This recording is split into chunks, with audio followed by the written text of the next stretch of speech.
Hello, friend. This is an exciting day. It is the 30th of June. We've made it all through June with our quilting, our free motion quilting. I'm Pat Sloan, and it's just super exciting to have spent the whole month focusing on quilting our own quilts.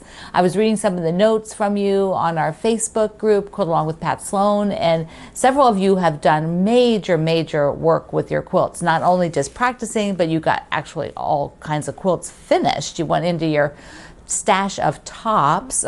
Years ago, one lady told me she was a topper, which means, she basically just made tops, and she was happy with that. But, a lot of times you do want to finish those tops. So today you did a fabulous job. Here's your challenge. So we want to get the challenge in because I know not everybody could quilt every day, but I really hope that you quilted a lot more than you normally did during the month so that you could build up that mind memory motion for your technique of free motion quilting. Or if you were exploring walking foot quilting, that you were still being able to do that every day and get comfortable with moving the fabric under the quilt and the bulk of it and that kind of a thing. So what I want you to do is go get out the first test pieces that you did, those little squares that had the tests.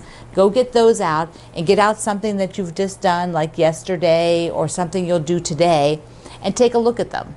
Take a look at the differences in them. What is the stitch length? How, if you were doing curves, did your curves smooth out over time?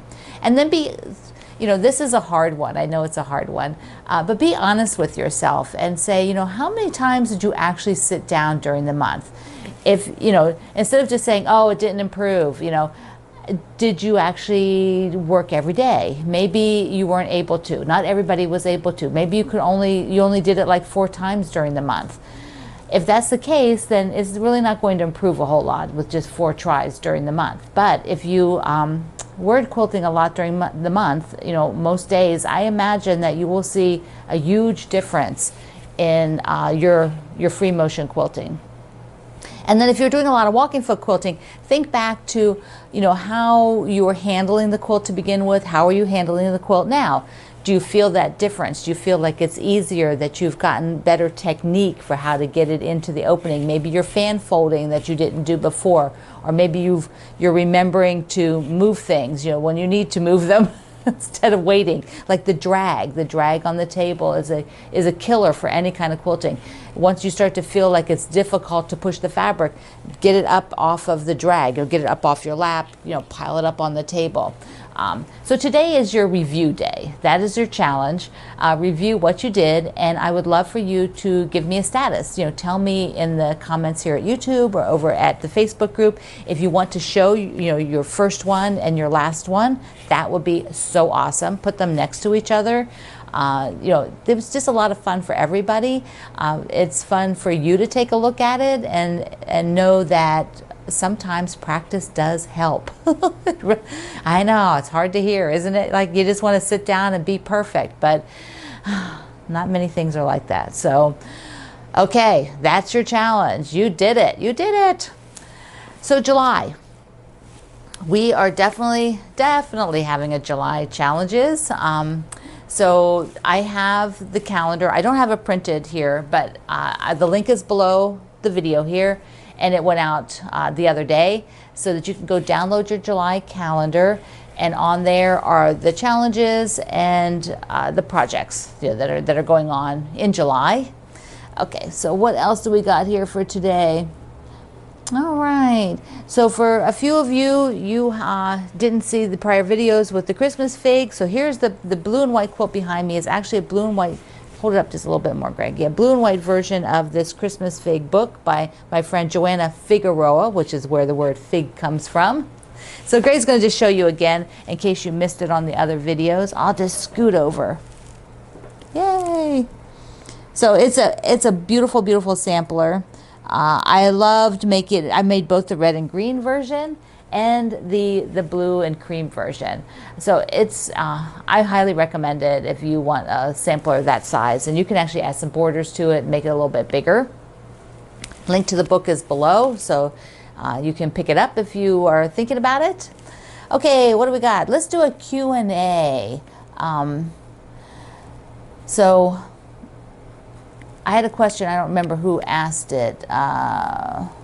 Let's see.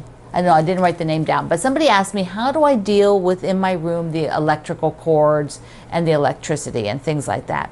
So my room is a family room for the house, and it's also on a concrete slab. So, you know, don't have electrical in the floor or anything. The electrical outlets are all around the room, just like everybody else's house, pretty much. So I use power strips. So Greg has, let me just show you first. Power strips are your friend.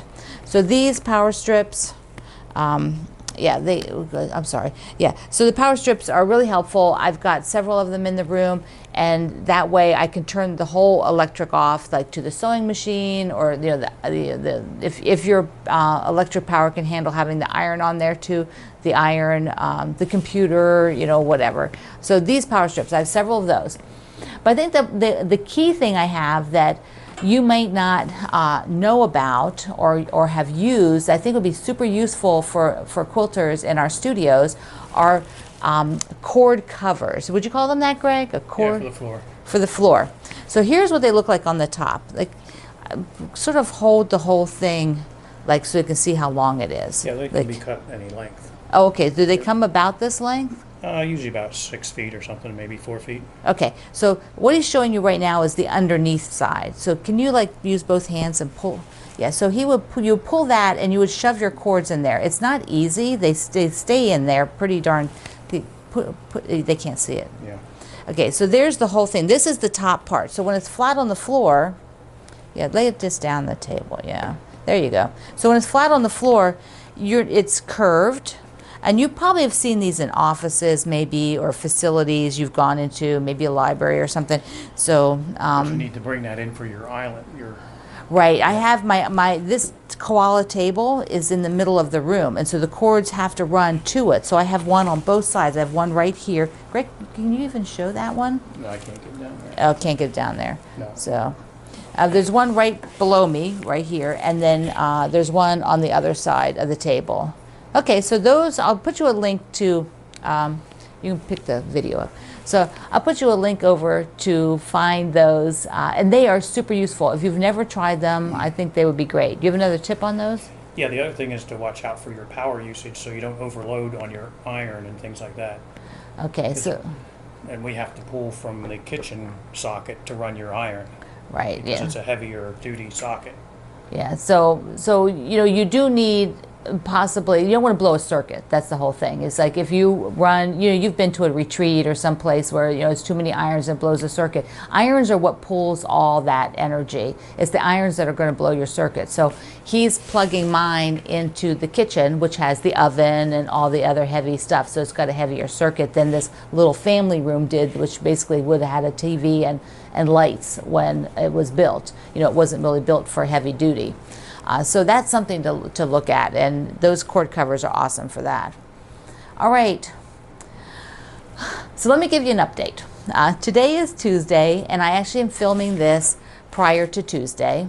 I will be here on Tuesday having the operation, having the surgery to fix my wrists, to put in the stuff to stabilize them and make them a permanently healing.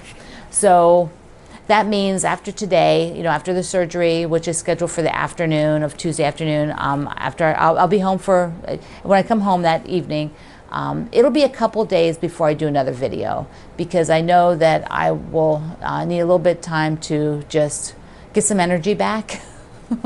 Hopefully it won't be a lot worse than actually breaking them. So that's my thought. I'm going with that one anyways. So it'll be a couple days we won't have a video. And then once I start up again with the July videos, I am going to take Sunday off. You have done so well. We have all done so well with our challenges that one day a week we won't have a video, and that'll be on Sunday. I will continue the Monday evening, because different people get to watch the live part, you know, the chat part where we get to chat. It's just a different community of people that are able to participate. So I'll still keep it there. But while I have casts on, they will still be short. I won't have a long one because I'm not really able to do a whole lot. I want to thank you for all the suggestions. I asked in my Facebook group, along with Pat Sloan, for some suggestions on things I can talk about without demoing, because it takes a lot of energy to put a demo together, and because of the situation, it takes a lot of time and it's a bit exhausting. So I'll be having topics and things that we can talk about, things that I can just easily show, and it's still going to be a ton of fun. We're going to have a great time, and in July, and then hopefully by August I'll have a whole new routine. So we'll see. We'll take it one step at a time, right? Thank you, everybody, for all your sweet notes and well wishes and cards. I've got a collection of beautiful cards coming. I appreciate it. Down below are all the links, and those help our small family business. So I love you, and I will be looking at your comments and hopefully typing about them in the next few days. And in a couple days, we'll do another video. I love you. See you online. Mwah.